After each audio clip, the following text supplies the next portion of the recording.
CCTV ফুটেজে দেখা যায় ১১ মে ভোর ৬টার দিকে রাজধানীর টিটিপাড়া বাস টার্মিনালের একটি দোকানের সামনে জুস পান করছেন নয়ন বিশ্বাস। তার সঙ্গে থাকা টুপি পরা ব্যক্তির নাম বিশ্বজিৎ কর্মকার। সেখান থেকে গাজীপুরগামী রায়দা পরিবহনের একটি বাসে ওঠেন দুজনই। বিশ্বজিৎ কর্মকারী তার নাম।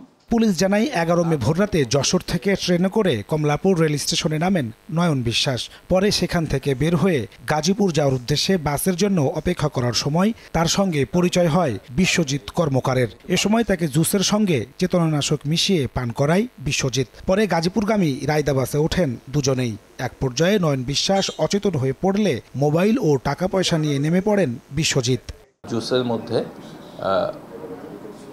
চেতনানাশক দেয়া ছিল এবং তার প্রেক্ষিতে যখন নয়ন বিশ্বাস অজ্ঞান হয়ে যায় তখন এই বিশ্বজিৎ কর্মকার আবুল হোটেলের কাছে গিয়ে তার ব্যাগ, মোবাইল, টাকা সব কিছু নিয়ে নেমে যায় এবং পরবর্তীতে বাসের যে লোকজন তারা অজ্ঞান অবস্থায় দেখে নয়ন বিশ্বাসকে হাতির ঝিলের একটি জায়গায় নামিয়ে দিয়ে চলে যায়।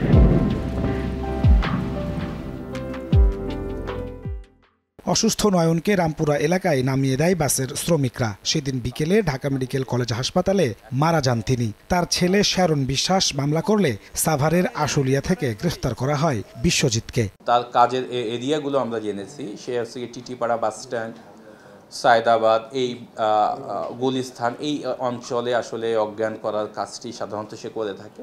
যে স্বল্প পরিচয়ে কারো কাছ থেকে দেয়া কোনো কিছু না খাওয়ার জন্য আমরা অনুরোধ করছি। পুলিশ বলছে এক যুগেরও বেশি সময় ধরে এমন অপরাধের সঙ্গে জড়িত বিশ্বজিৎ কর্মকার। নাজমুস সালেহী, সময় সংবাদ, ঢাকা।